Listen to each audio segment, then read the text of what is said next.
Dus dat is mama met de 2 kindjes. Eén kindje.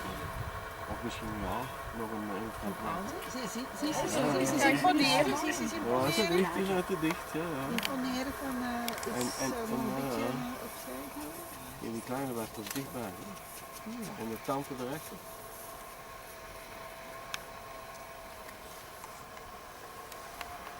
En dan komen er nog. Dat is een gigantische groep.